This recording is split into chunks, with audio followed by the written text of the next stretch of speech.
Hi, I'm Melinda, also known as Caffeine and Chaos. If you're here on my channel, you guys know who the hell I am.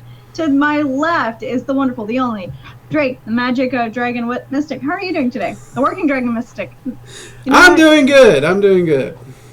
Yes. Welcome, guys. It's Sunday, so that means this is the magical coffee hour. I hope you guys have some coffee with you today because we are going to be diving into some fun topics.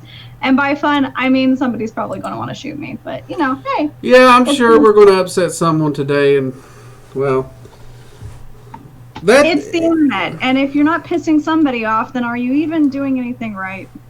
that's true. And we did say that we would answer questions that were brought to us. So Yep. So, anyway, we're just going to go ahead and dive right into it. On Drake's channel, there was a question posed by one of our viewers, a Miss Agatha Dunlap. Thank you so much for posting this question, because, you know, this is something I would have never thought to ask. But you brought it up. We're going to answer it right now.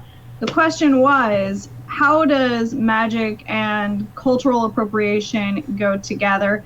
Is there such thing as cultural appropriation in the realms of magic? First off, before we go into that, this is not going to be a color debate. This is not going to be a race debate. This is not going to be any kind of debate. This is me asking questions. He's going to answer my questions. If you are watching live right now, post your comments and your questions in the chat box. We will both be more than happy to answer anything. as best we can. As best as we can. If you are watching on YouTube or anywhere else right now, just drop a comment down below. Like, subscribe, all that good jazz. And we will reply. We are pretty good about replying. And if we can't reply to you in comments, we will be more than happy to address it on the next video. So we're going to start off with what is cultural appropriation. The dictionary definition of cultural appropriation, hi Lily, is the act of adopting elements of an outside, often minority culture, including knowledge, practices, and symbols, without understanding or respecting the original culture and context. So, when people think of cultural appropriation, majority of the time, let's just go ahead and spearhead this right now, is especially here in America, a lot of people think of non-Native Americans wearing Native American headdress and traditional Native American garb, such as a chief's, I can't call it a crown, but the headdress, the feathers. Each feather is represented but from different things, and they are collected through the chief's life. So therefore, if you didn't earn those feathers, why are you wearing them on your head right now? We have a big problem with the Redskins and wanting to change the name of the Redskins team, so it's no longer representing the Native American culture. This is a very hot topic, so we are going to try to discuss it civilly and with as much sensitivity as possible. However, in the realms of magic, you do have to understand, the one thing that I'm learning is that magic doesn't see color or race. It is how you practice. Am I correct on that? In the largest part of it, the answer is yes. Okay, so that's the big part. Yeah. Now, there are lines in there. But as a whole, magic is energy. It does not see you as anything other than a energy user. Now, I have questions. I'll do my best. Okay, so because we are based out of America, and I'm sorry for the giant cat butthole that it just showed up on screen, folks. Thank you for getting down. First, I'm just going to go ahead and jump right into it. Everybody knows about voodoo and hoodoo down from the bayou. And since you lived there for a little while, I feel like you are probably the number one person to ask about it. Yep. So I don't know about number one, but at least on this podcast, probably. You are my number one go-to, okay? I don't know too many people who went down willingly to live down in the Louisiana Bayou that weren't born there or raised there or anything like that, other than for Mardi Gras. Yeah. Well, I'm not even sure it was willing, but it was fun. Okay. I got tricked. Oh, dear God. Okay, so me, I like, you know, grew up Christian. Now I'm more religiously ambiguous, or in the spiritualist, as best as I call it, anyways. If I wanted to go and learn how to do voodoo, I want to be a voodoo priestess. That is my new goal in life. Can I do it? Well, first off, when it comes to voodoo, the big thing we have to clear up. Voodoo is a massive umbrella. And there are a lot of different voodoo lines and cultures under that one umbrella. And, I mean, you even have voodoo and voodoo. And so all these different lines, all these different cultures, they do have their very own traditions of voodoo. So if you are seeking this kind of knowledge and training, you have to be aware of that. Now, me specifically, what I was blessed to have an opportunity to learn was a form of New Orleans voodoo, more specifically a singular family line. And anybody out there who may know them, it was the Bella family out in the bayou. I won't give their address. They prefer their privacies, but Take a left by the alligator down in the swamp. yeah, take a You left got after it. the alligator. And I actually went down there with the person who was originally just teaching me magic. And I didn't even know she had studied voodoo. And her grandmother decided I'd be learning. Apparently, I got adopted. Her grandmother loved me. And when the matriarch of the family decides your family, that's it. No one else gets a vote. And I like to learn anything I can. So when I was asked if I'd be up to it, I said sure. That's why I say I didn't go down there to do it. I went down with her so I can continue my other training and learn some cooking secrets and stuff because I love to cook. But it took a U-turn and I loved it and I'm blessed for it. So for me specifically, it's just that family line that I'm a part of.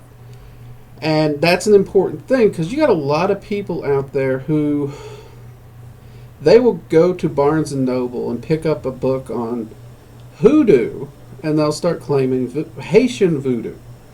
Well, Haitian voodoo is a beast all its own. They got their own rituals, their own traditions, and their own entire method of initiation. And if you are not initiated by a Haitian Hungan, or I believe they may also call their priestesses Mambos. Again, I'm not a Haitian voodoo practitioner, but as I understand it, if you are not initiated directly at source, you are not. It's that simple. You can't just learn it and raise your hand and say, I am. It doesn't work that way. And it shouldn't. It really shouldn't, because those rituals, those traditions, those teachings, they are a part of that culture. And we should respect that culture. Now, New Orleans voodoo, if anyone's studied it, it is a melting pot. And it gets a lot more mixed, and even in the voodoo community, there's usually some arguments about who has the rights and who doesn't. But in New Orleans, a lot of people will adopt people into the family, marry in the families, but largely most of them will still say you have to be initiated in. And I would agree, because of all my studies of magic, voodoo is entirely a different beast. Okay, so I know we've talked about the different types of magic in regards to like chaos magic and, you know, the different deities and the different entities that you can work alongside or even ask to help you in your studies. However, are there any, like, you know, I'm still new at learning all the different types of magic and everything like that. I'm learning with our viewers. I'm Okay. trying. I'm learning. Are there any deities or any kind of entities that are solely like only respected and should only be utilized by a specific magic that can only be taught and by specific people or learned by specific people? Now, that's actually a really good question, and I'll be honest, it's something that anytime I go to New Orleans, my fellow practitioners and many of the Mambos that I've met down there and I know, somehow that always comes up, and it gets to be an emotional topic. If you've ever been to Louisiana, you'll know a lot of them. They're very emotional. Not mean, they just get emotional and expressive. But, so there's two views on it. And it's, in voodoo, it's looked at differently too, because a lot of people will say, unless you understand voodoo, you shouldn't work with the Orishas and the Loas. And that's the spirit entities that is utilized in voodoo. And I see their point. These entities do work very differently than any other entity I've approached. And because of that, if you try to approach them the same way as you would any other entity, you can get yourself in trouble quickly. So that goes into, understanding it, understanding what you're working with, understanding the culture these entities come from. And some people say you have to be initiated to work with them. Now, I've also seen, well, we'll just keep it simple and say voodoo priest and priestess, just to simplify it for the viewers, who they believe if a person's willing to take the time to get to know and understand a particular Loa, then it would theoretically might be possible for them to work with it outside the voodoo initiations, but that still doesn't make you a voodoo practitioner. But they do, even in that possibility, they agree it's going to be very hard to do it. Now that covers the voodoo side. And there are other cultures that do believe certain entities won't respond to you if you're not initiated or part of it. This ain't a roadblock I've ran into yet in my personal practice, but I'm not going to dare say I've even sat down and worked with every entity. I mean, I think most of the Indian pantheon can hit like the thousands of entities, and I don't even think I've worked with one of them. So, but there are definitely bumps you can run into. Like we discussed the Goetia once before. There's a lot of different viewpoints on how to work with the Goetic spirits. And every magician I've worked with has had a different experience, and some of them have tried multiple approaches, and they will tell you they get better results approaching it different ways. But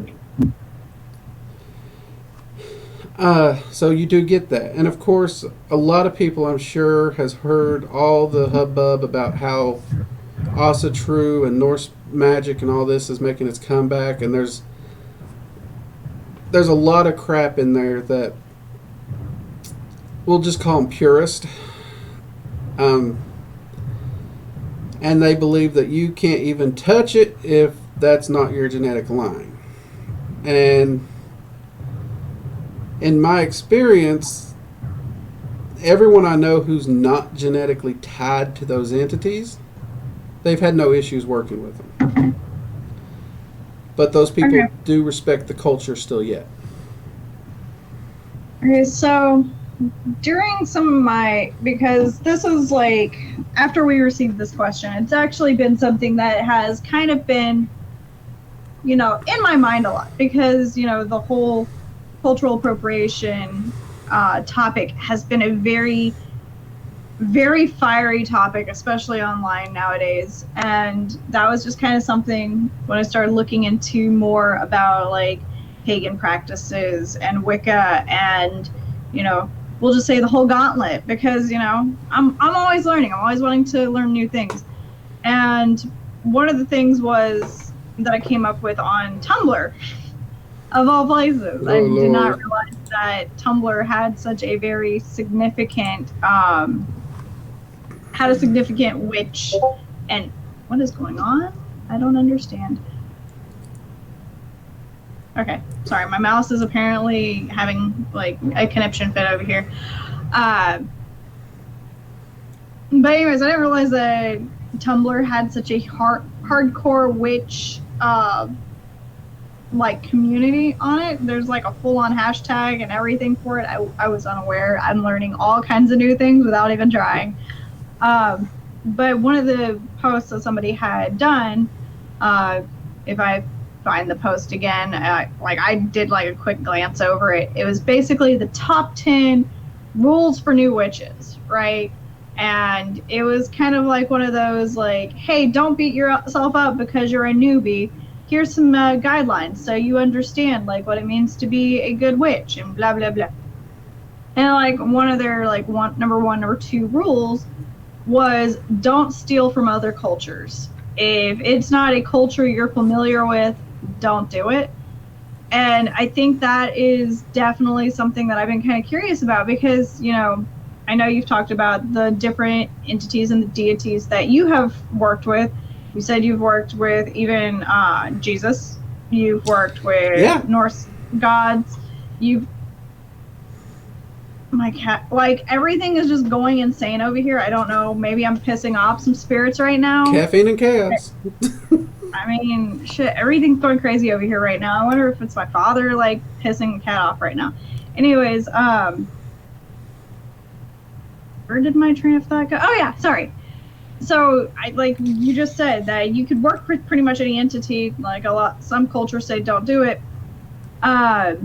But I guess one of the things that I'm kind of curious about is, we're going to go back to the Native American thing, just because, that is a really big hot topic here in America, and I'm not sure where everybody who's viewing this is from.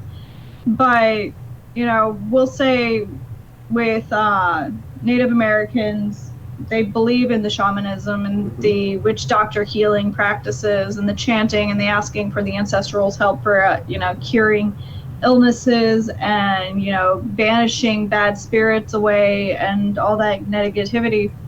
Now what if I dream catchers, we're gonna go with the dream catchers. Like I was trying to think of what the hell kind of like symbolic items we would use. I know dream catchers are actually a pretty big thing in the pagan community, and I know that for the longest time a lot of people were saying, like, outside of magical realm of community and everything, people were saying you should not buy a dream catcher or make a dream catcher if you're not Native American, or buy it from a box store because it wasn't made by a Native American, so you're culturally like making them less significant and everything like that. What if I'm making things like that to help my practice, or I use a ritual that I know has worked in the past for, we'll say, the Native Americans, because I grew up in a lot of areas where Native American culture was huge. Not necessarily where my Native American ancestors are from, but I know that that's a pretty big thing in Southern California, and as well as the hills of Tennessee. Native Americans, Yes. there were large groupings of them at one point, which my ancestors are actually from Oklahoma, so neither one of the tribes where my family came from, I didn't even grow up there. So, I mean, I'm just kind of screwed all over the place. But if I wanted to do something that was specific to a Southern California tribe, or an Aztec tribe, or a Mayan tribe, and I wanted to use that in my rituals, would that be considered cultural appropriation? To a lot of people, it very well might. And that's one of the things with cultural appropriation that it's been rough, because those lines get blurry. And that's the reason I do try to tell people, do your research, study, and do everything you can to respect the culture without actually intruding on it. Now, with Native Americans, I was told growing up, we had Native American in our family. I can't say I ever believed it one way or the other. I didn't know. But we did have a lot of friends of the family who were Native American. And when I started practicing mysticism and stuff, I did have the opportunity to take part, or at least witness. I took part in 2 of them, and there was like 3 other rituals where I was allowed to be there but not actually be in the ritual. And the energy of those rituals is drastically different from other rituals I do. But they were fascinating. And one of the guys there, he always told me to call him Joe. But me and him was discussing this topic. And dream catchers was a big one. Because at this time, I think you could go to any gas station, flea market, and there's like 100 dream catchers everywhere. For the most part, he didn't mind that because in his view, he loved to share his culture and he loved people to learn about it. And even if it takes, as he called them, tacky tourist items to pique someone's interest to study further, he was okay with it. But he also pointed out many of his tribe and group, they had their own personal reasons for not being okay with it. So when it came up, his rule of thumb was, at me as a practitioner, he's like, if you wanted to use Dreamcatcher style magic, he's like, and you understand the fundamentals in the system, he's like, do it one of 2 ways. Either A, find a Native American craftsman who can make you one, and then you can do the ritual and the enchantment. Or you can make your own dream catcher, but don't call it Native American magic because you're just using the process and the fundamentals to get the magic to still work. He's like, and you can call on your ancestors, that's fine, but just because you're doing it and using your ancestors, that still doesn't magically suddenly make it Native American, and it doesn't make you a part of any tribe. But at the same time, if you're, he's like, it's always appreciated when you do buy things if you can buy from actual Native American sources. Even though he agrees, he's ultimately okay with the box store because he hopes it would encourage people to study, read, and understand the culture. But whenever possible, he did say it's great to actually support the actual people who do it. And he would hope that before you do Dreamcatcher style magic, you would look at source and, try and understand where it came from and all that. So even amongst his group, you have those varying opinions. That's why it's such a touchy subject. And that's honestly when we got this question, why I was like, should we even try? Well, as somebody who doesn't really practice magic, and as a human being, this is my one and only public service announcement in regards to anything. If somebody's going to see you as a dick, just don't be a dick to those people. Yeah. Like, if you think it's going to significantly hurt somebody, whether it be their feelings or give them bodily harm, think twice about doing it. Yeah, and are you going to seem like a giant dick for doing it? And I'm sorry for saying the word dick, but that happens to be my favorite word of the day. It works. And for those who are wondering why I don't talk more about my time in Louisiana on my channel, odds are I never will. And here's why. Sorry for putting you on blast. No. I just figured it was perfect for today. It's necessary. And ultimately, here's why. On my channel, I've told everybody, I follow the science of magic and I remove the dogma. I don't try to follow any one particular religion. And voodoo is as much a religion as it is a magical system. Now, some people separate the system from the religion. Some people do not.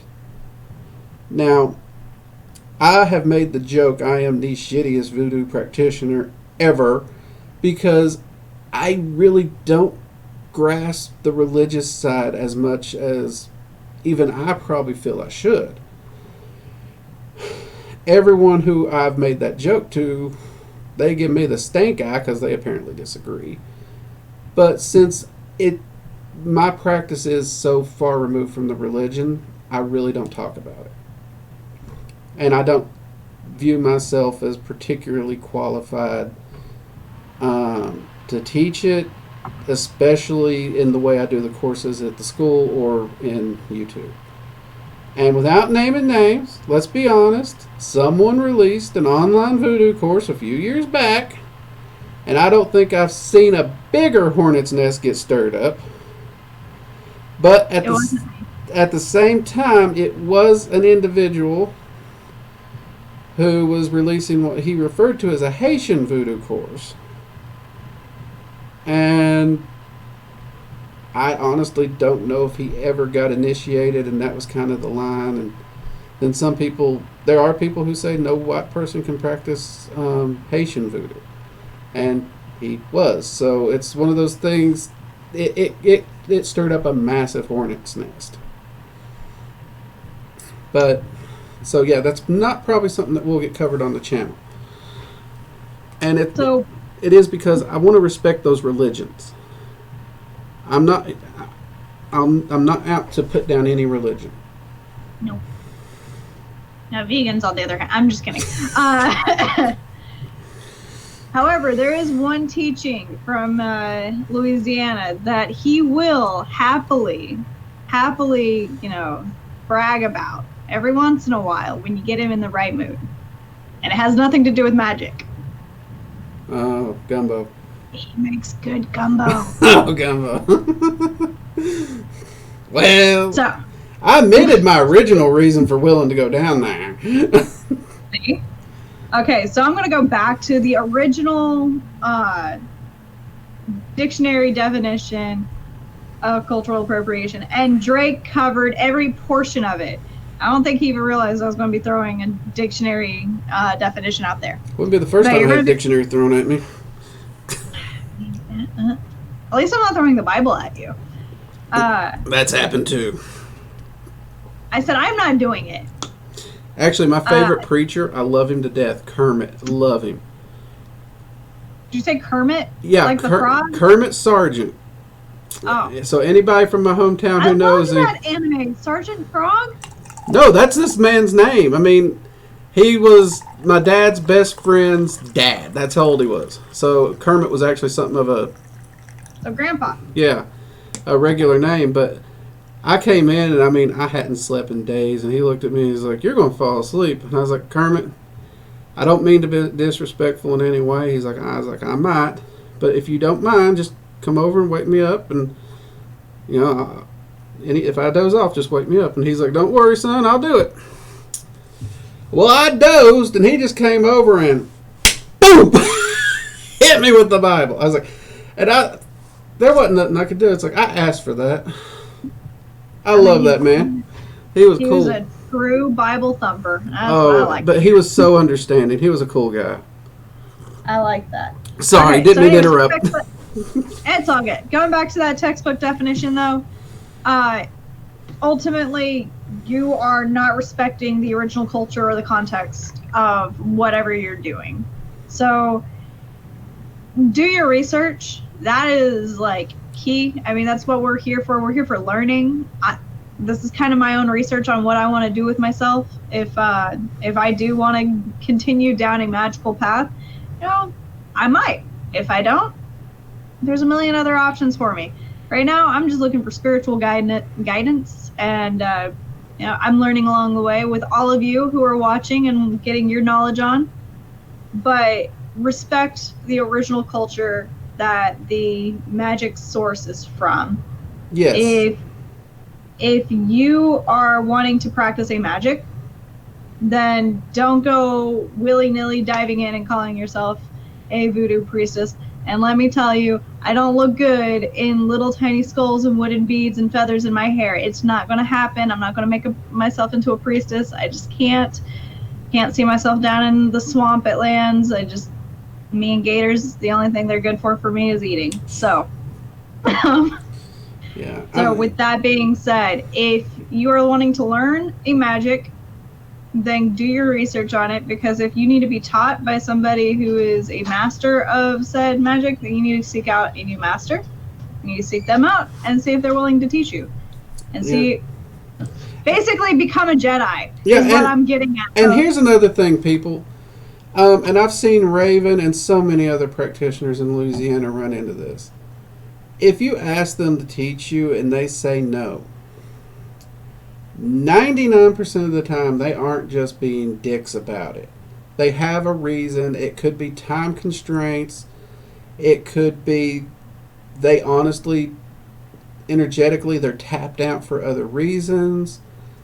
Or it could be a personality clash. That's actually a big thing, because you have to be able to mesh well enough with a teacher in a lot of these that, there has to be that respect. And don't know if it was here or not, but I've made jokes, but Raven was definitely a throw you into the deep end style teacher, which worked well for me, but that wouldn't work well for a lot of people I know. So there are reasons why they turn you down, but don't take it personally, please. Try and respect that they actually have a genuine reason. And you can even ask them the reason if you like, and they may or may not tell you. And on the religious side of it, I know several of them who, when you ask them, their reaction is they will talk to the spirits directly to see if they should teach you. And if they feel the spirits don't want them as your teacher, they won't do it. You will not change their mind, and it's not because you shouldn't learn it, period. It's they shouldn't be the one teaching you. Think of it like the King of the Hill episode. Is this a phase you're going through, or is this a journey? Because if it's a phase, don't dive into something of that nature. If it's a journey, dive in. But always respect the culture. My first mentor didn't teach me magic. He was an atheist. Let's get that out of the way. But his mom was Japanese. He was born in Japan. He adored his culture. He loved it. He studied it, even Asian mysticism, even though he's an atheist. But he taught a lot of these ideals to me. And I always intended to learn Japanese from him, but when he passed away, I hadn't took the time to do it.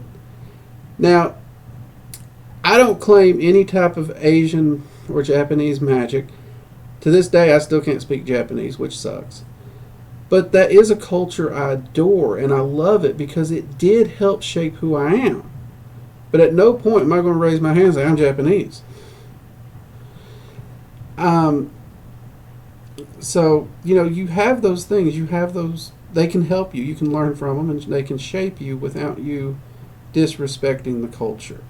And I've seen a lot of people say, well, Japanese culture shouldn't do this because I think, well, there's kind of the kicker, ain't it? That's what you think, and this is them. This is who they are.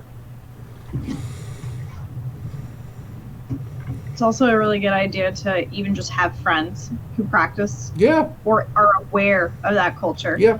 Like, I'm about to tell on myself right here, right now, guys. I was that weeboo back in high school. I was part of the Japanese club. I was part of the anime club. I was part of the video gamers club. Oh, God. Guys. Oh, Lord, what's she doing? I'm only pulling out one that's PG rated. Thank you. I mean, I got the set for mature. Yeah. I'm a huge comic book nerd, but I was always reading the right to left mangas. And at one point, a friend was trying to teach me how to read some Japanese characters so I could start learning how to read manga in Japanese. That's how dedicated I was at one point. It was a phase of my life. Yep. I don't look back. And people, don't go getting Japanese kanji tattooed on you without understanding what it is, what it means, everything. I know a lot. Like get chicken noodle soup tattooed on your I know body. a lot of people who think they have something tattooed on them, and that ain't what it means. But one thing I do want to point out, we've been talking a lot about the religious side of the culture, right? Yes. Now I had a point. I will be back. here's what lights the fuse a lot of times. If you look at just the rules and the laws of magic, everything comes from source. And magicians view that singular source. And they view magic as just energy. At that point, all is one, so a lot of magicians, they view magic as completely neutral across the board. But they're also not religious about it. So that's really where a lot of the tipping and the issues fall in. Because yes, it is all that one, it is all source. But I would encourage magicians to do their best to respect the cultures that they even pull ideals from. I was gonna go back to the me being a weeboo thing though.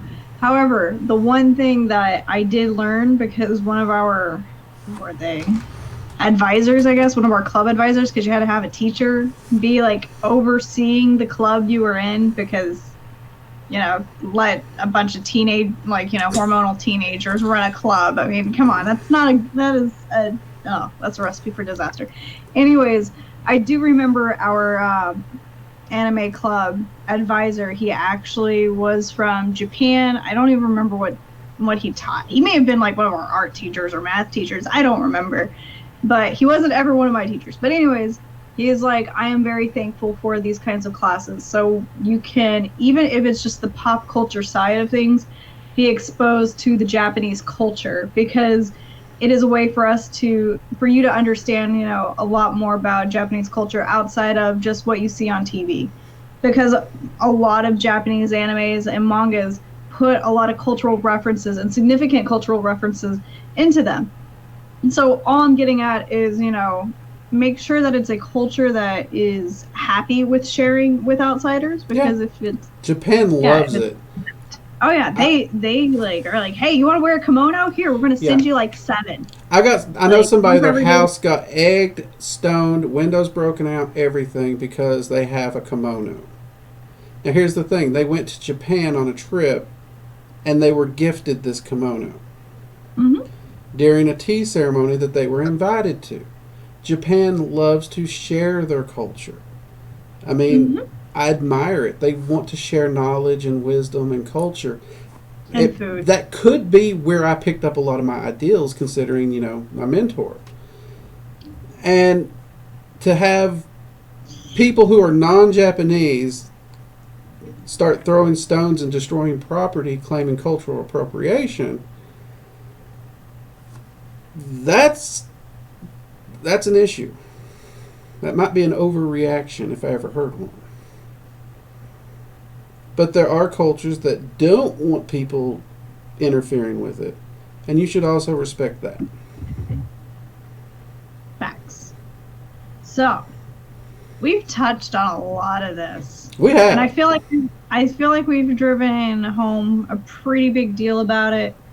I really need to do my research, and we can, if anybody wants to know more about what cultures would prefer you not to, or what, I will say, from what you've told me and from what a little research I've done this week, it seems to be more of the religion-based magic that tends to be a little bit more, hey, hands off, bro, than, the more spiritual and magic practitioners. Now, with that being said, if anybody wants to go more into this, like, this is a conversation I'll have all day in regards to anything and everything outside of magic. Please don't have this conversation with me while I'm playing video games, because you don't want me nerd raging. Oh, please. And socially raging at the same time. It's not pretty for anybody. So let me just hit me up, in my DMs on Twitter or whatever. But I think this is a pretty solid segue into the other topic I wanted us to discuss, which was, are there rules to engagement? I mean, for the military, we have the rules of armed combat and all that stuff, and we have, laws, and we have principles, and we have rules of everything, bringing up tea ceremonies. There's rules on how to conduct yourself in a tea ceremony. There's rules of how and what you can do on Twitch. there's rules on how to drink out of glasses and stuff. And, there's always a sticker on plastic bags that says, don't leave this out for your child because they will suffocate and die. Like, there are rules to everything. Are there rules to magic other than, these cute little pictures that, 20-something-year-old or 19-year-old or something girls make with crazy little pink fonts that say, for my witchy babes, and then, welcome to being a witch? Are there actual rules to practicing magic? Excuse me. Well, obviously different paths and practices will debate this. There's a lot who claim that Crowley's do what thy will, shall be the whole of the law is all you need to know. There's some people who say the Wiccan Rede, do what thy will and harm none, is all you need. That said, over the years there has been a more broad collection of ideals and philosophies that are more based on, I guess, what I would refer to as the science of magic. And before I go on, I want to welcome everybody who's actually in my chat. This might actually be the most I've seen in there. And I want to thank everyone for joining us. Feel free to pop in and ask a question if you got one. So to that, yes, there are what some people would view, and it's more on the magician side usually. And a lot of them, I did do a video on the laws of magic where I went over like 14, 15 laws of magic that, who is it? Hold on, let me grab the book. I cannot remember the author's name. I'm sure it's on my bookshelf. Yeah, there it is. 1 second. Well, while we are without him for like these next 2 seconds, if you have any questions, go ahead and throw them at us. If you want to have any topics you guys want to discuss that we haven't gone over yet and you would like to hear it, or you just want to hear us rant and rave back and forth about magic, pop culture, and all the other fun things in life, let me know. Throw it down in the comments. Throw it down in the chat. Let us know. You can send me a Twitter DM. You can send me a Twitch DM. You can send him a YouTube, Facebook, Twitter, Instagram, all the things, Grams, and his website, a message, and he will get back to you, or I will get back to you. Yes. Somebody will get back to you. Okay, yeah, I was way off in what I was thinking. I was talking shit about you. Yeah, I heard. Isaac Bonowitz, he wrote a book called Real Magic. I want to make sure I give him credit because this is the first place I actually ran into the larger list and explanations of it. But I did do my own research and make sure it wasn't just his point of view. So they do turn up in other places. And they do give you a good guideline on ultimately how thought and will manipulate energy and how energy works, which is the backbone of what makes magic work. And those are what we refer to as the laws of magic. And the expanded ones, I want to say there's like 25 of them, whereas I just went over the smaller list of, I want to say it was like 14 or 15 in the video I done. Are you talking about the list that you sent me just a little bit ago? I sent you the expanded list when you decided. There's 28. Okay, I was a little off there. There's 28 of those. So you can see the expanded list went into a little bit more depth on it. And this is where magicians have sat down and they've really done their thinking over it. And they're seeking a greater understanding. But I keep this list around because through my years of research, I wanted to know at some point in my magic, can I really take something on that list and throw it away? And after all these years, I've yet to be able to do it. But I constantly keep putting that list to the test, and it constantly keeps proving beneficial and true. So, what was the first one on the list? Oh, let me go back to the list. I just or do you have any questions before you do that? I just showed our viewers our long chat log, See, we do talk a little bit before these things, but mostly him reminding me to be nice. And that we actually Okay. have and that we, it's getting close to time if you're in the middle of something. Okay, let me tell you guys, especially this past week, I have been feeling like crap. Like 110% have been feeling sluggish and gross and disgusting all week long. Last week was the beginning of it, and I was comatose for most of Sunday. And he like had to like send me a message like, "Hey, you planning on streaming today?" I'm like, "Oh yeah, let me go put on a shirt." But hey, she got her game face on quick, and she made I it. did. I did. This is the kind of stuff that keeps me alive, guys. It's for your safety and for my sanity. Okay, so the first law of magic. Law of knowledge. Do you want me to read the description? Sure, go ahead. Okay. You guys get to hear how horribly dyslexic I can be. Understanding brings control. The more you know about a subject, the easier it is to control it. Knowledge is power. Hey, Schoolhouse Rock taught me that! I don't think I ever heard that one from Schoolhouse Rocks. Interesting. Knowledge is power? Yeah. Pretty sure that came from Schoolhouse Rock. Oh, I don't doubt it. I mean, they had so many things. It's just that's one I honestly don't remember. Interestingly That's enough. fine. So.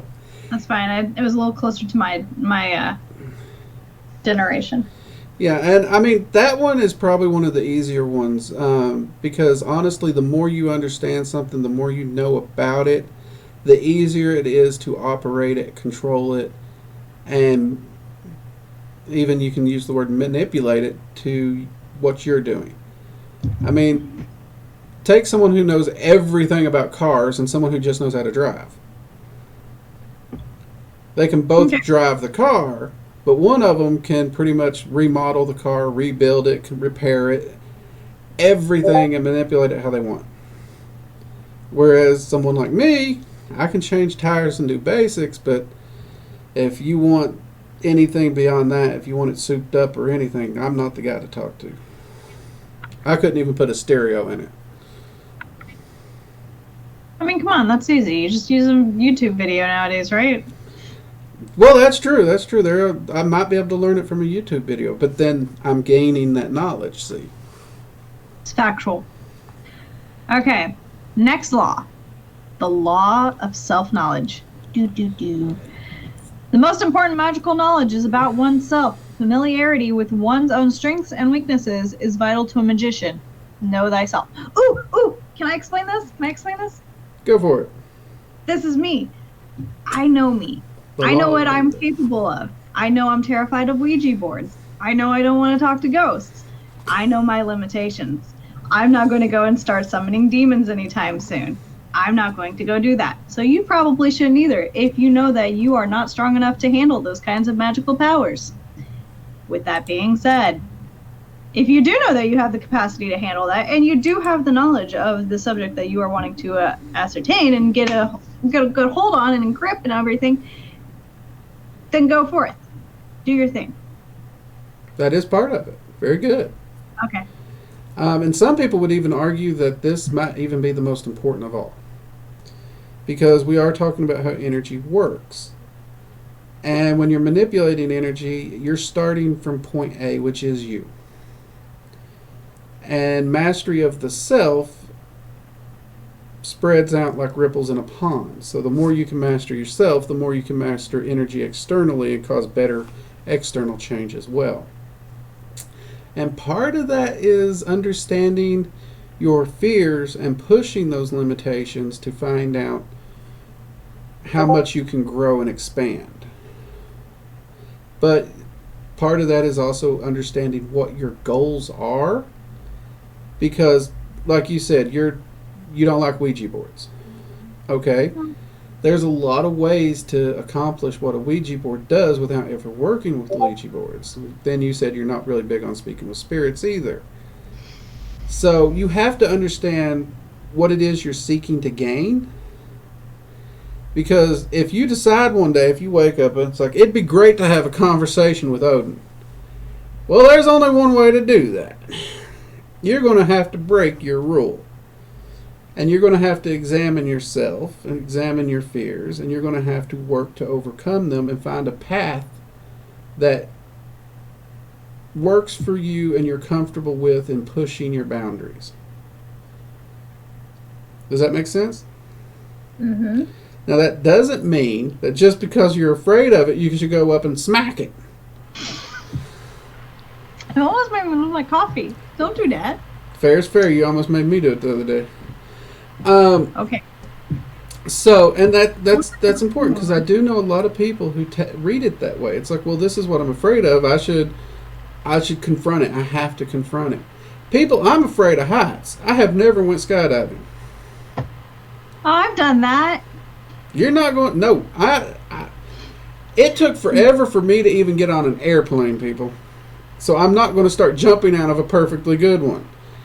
And I'm terrified of heights, and I did it. And at this point in my practice, that's not something I've had to confront. Now, if an absolute need approached and I had to confront it, okay, I'll handle that horse when I get there.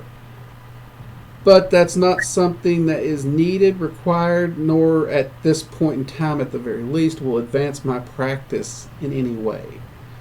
So, what if there's like a golden eagle mating ritual type thing that you have to do, where you lock talons with another practitioner, and you guys are going to save the world, but you have to plummet to the ground and then open your chutes after you release each other, finishing the incantation? well, you see, that would clearly alter the fact that I'm saying at this point in time there's no need for it.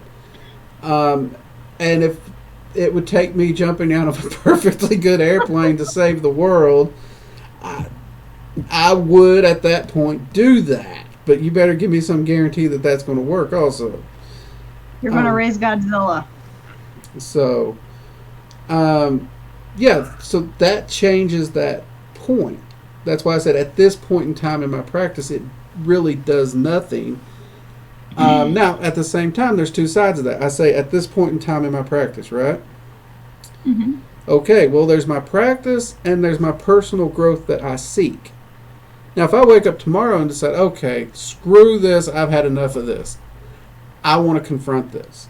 That really has nothing to do with my practice, even though one could argue that confronting it will help my practice. But now it's a personal goal itself, and I'm still going to confront it because now that's changed. Though even if it's a personal goal, I'm probably going to use magic to help me confront it. Like, don't let me pass out before I jump or after I jump. That would be absolutely horrible, to be 100% honest with you. So, However, I did it tandem, so I had a little more safety precaution there.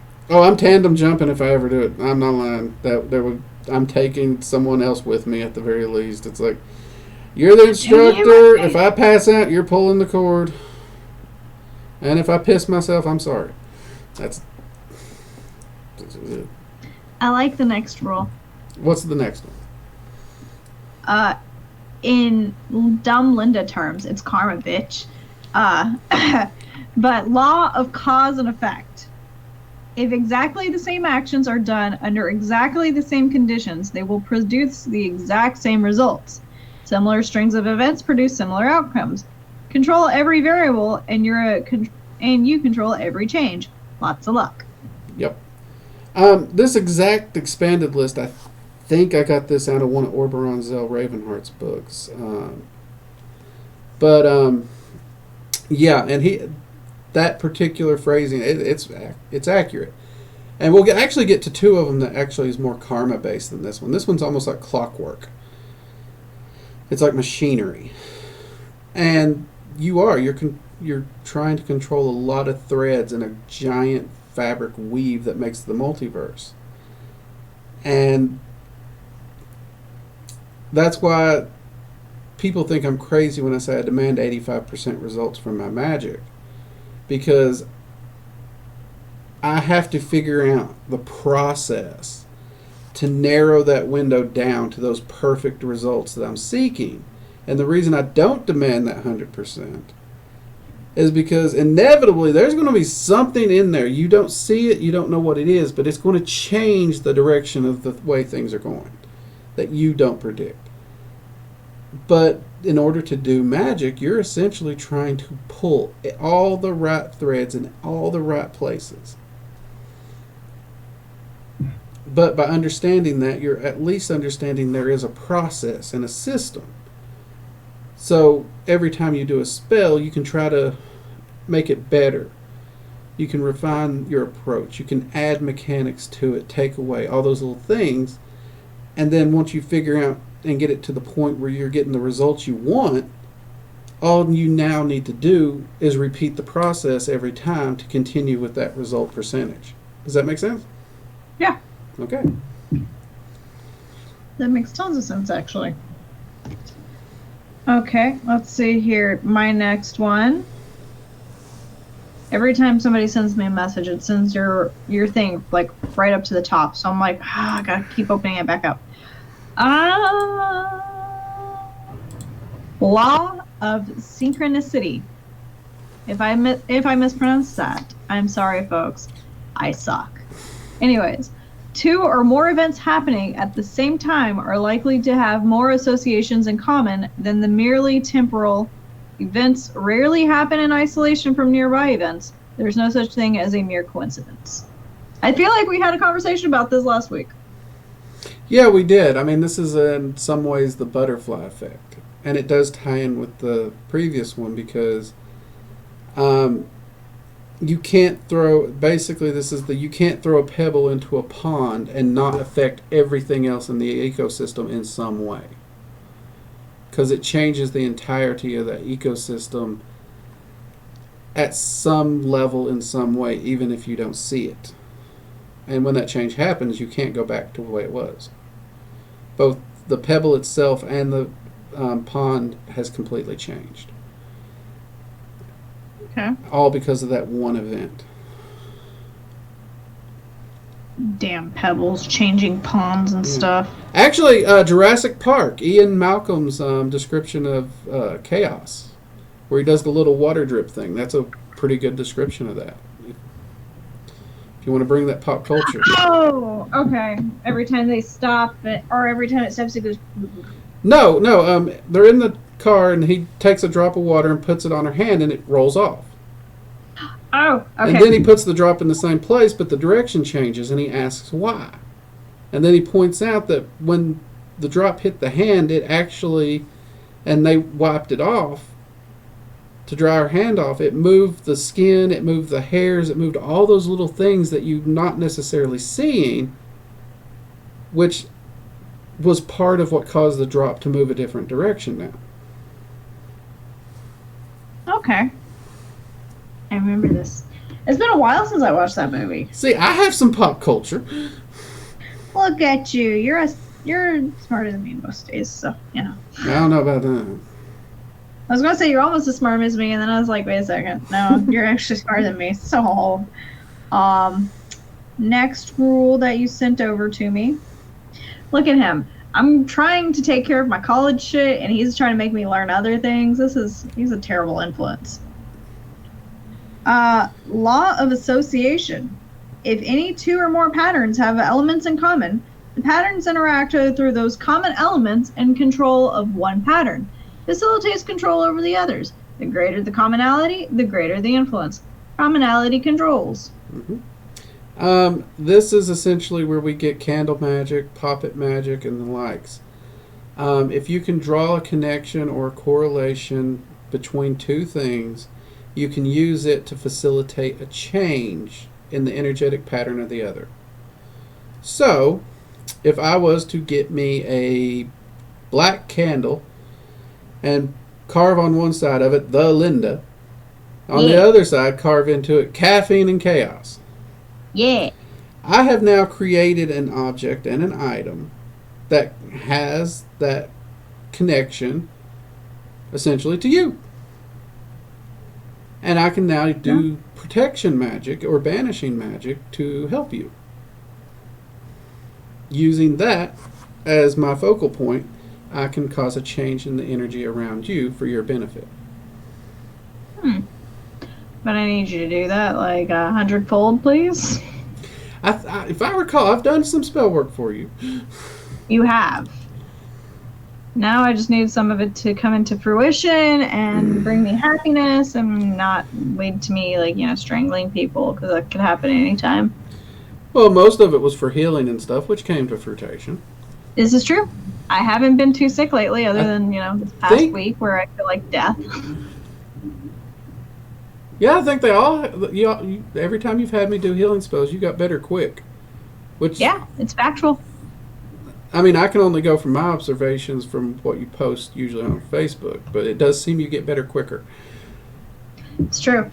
It also helps that I had my uterus removed. That horribly diseased piece of lump. I'm going on record. That's not my fault. I'm going on record. We're sitting here talking about me helping her, and all of a sudden, it also not my fault. Hey, you know what? Maybe you're the reason why I was able to get rid of it so quickly. Maybe. I'm not sure how to answer that. When you edit this video later, I need you to put some crickets or something to handle that awkward silence. I'll see if I can find the sound effect for you. Because that was a little awkward pause there. Yeah, I was like, do I want to even pretend? I was like, I don't know. Because that was something you needed. I understand that. So yeah. He's the reason why my diseased lump inside my body was removed. Ha! Just kidding. Hey, guess what? Law of sympathy, something I don't have. Things that have an affinity with each other over other influence and interact with each other over a distance. Everything is connected to everything else. Yep. And this is an extension of that, where you can attach emotions, feelings, even visualizations to what? I ground the beans a little too fine. Oh, you get a mouthful. So they sifted through the filter. Ah. I just got a mouthful of ground.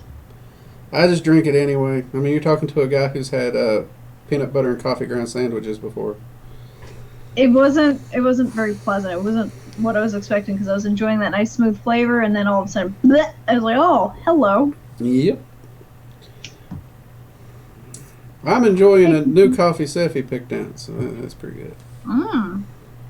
Folgers released a nori series, and she saw it at the store while we were shopping. We had grabbed them, and they're freaking good, honestly. I'm surprised. Folgers released a what series? Nori. So it's kind of that dark series, that black series. I think they're trying... Nori, like seaweed? N-O-I-R. I may not be saying it right. Noir. Noir, that's it. Thank you. I told y'all I can't pronounce shit half the time. This is why we're having her read, not me. I'm over here like, Noir. Noir, that's it. I read some... Yeah, I should know that. It's French. So. It's Francais. I'm dying. No dying. You're locked into a contract on this podcast. Am I contracted? As far as you know. Shit. I didn't sign anything. I didn't know I was contracted. Okay, so we went through 6 laws. Yes. It is after our hour. We will definitely have to pick up and do the rest of them in another podcast. Preferably next week, so there's not a big delay. I have a lot of questions in regards to laws, so I look forward to it. Especially since there's a lot of things that I can relate to, like Harry Potter and Sabrina the Teenage Witch, the original series, and the new series, and Charmed. Charmed has a lot of flaws, so yes, I'm excited. I've actually not seen more than 4 episodes of Charmed. I like the old stuff. The new one I can't get into. Oh, they redid it? I didn't even know that. They did. It's weird. It's weird. I don't understand what the deal is about remaking all these older shows. And I say old because Charmed, I want to say it was in the late 90s, wasn't it? I honestly don't know because the 4 episodes I saw was on Netflix. Okay, that's fair. All right. before we start talking anymore and getting everybody all riled up for another thing, everybody, that is the end of the Magical Coffee Hour. So, Drake, go ahead and tell us what you are doing right now, this week, and what videos we should be looking forward to seeing. All right. Well, this week we just launched Tuesday. We launched our first Dragon Magic video, starting our month focused on Dragon Magic. Rawr. I'm talking about the 9 elemental rulers in Dragon Magic, and going over them a little bit more in depth so people know the main entities they're working with. Spyro. And, well, Friday we uploaded one of the playbacks of Magical Coffee Hour. This Tuesday we're actually going to be releasing a ritual video on how to do the simplest version of the Ritual of the Flames. Again, for starting to dive into Dragon Magic. See if that practice might be something you're interested in. We're having a few recording issues, but one way or another, we're getting that video up. So if it's a little rough, we're getting it up, but we may re-edit it and reload it later. But I'm hoping to get it smooth enough and everything that I won't have to do that. The Friday video following that we're still out on. But, and this is one people's been asking about, and it is happening. Within the next 2 to 3 weeks, most likely on Wednesday nights, we will be launching a live stream with me where currently the name is Research and Ramblings of a Mage, where I'm going to get on. I'm actually going to talk about the stuff I'm researching and working on in my practice, and I'm also going to take live questions on the stream. And that's going to be here on the Twitch channel? It will be here on Working Dragon Mystic Twitch channel. Hell yeah. I will be there. I will not be streaming, guys, but you can see me in the comments in the chat section asking questions and learning along with you guys. So, yeah, honestly, everyone here, if you got friends, if you got enemies, let them know. Tell everyone, because I'd love to take the questions, and this is honestly going to be one of the best times because I get a lot of questions in email and on YouTube, and I try to answer them as best I can. And I do direct a lot of the YouTube questions over to my email because they're asking me something that I'm afraid people's going to get into the private stuff, and I don't want to start answering it and then just put their business out there. But this is going to be one of the best ways for me to easily articulate and answer some of the more complicated questions. And y'all finally get to see what I do in my private practice in my downtime and hear about my successes and my flubs. Because, yes, I like that word. Oh, I flub it up quite a bit. That's how you make progress. It's true. So, those are the big things we got going. Sounds good to me. Well, if you are a Caffeine and Chaos fan, I will be returning to my video game streaming this week, guys. I have taken a long enough break. I have figured out my schedule. Life's going to get back on track, and I will get back into vlogging. You guys know where to find all that information. On Twitter, on here on Twitch, and on Instagram sometimes, if I feel like updating my Instagram with not personal things. With all that being said, I'm Caffeine and Chaos, also known as the Linda.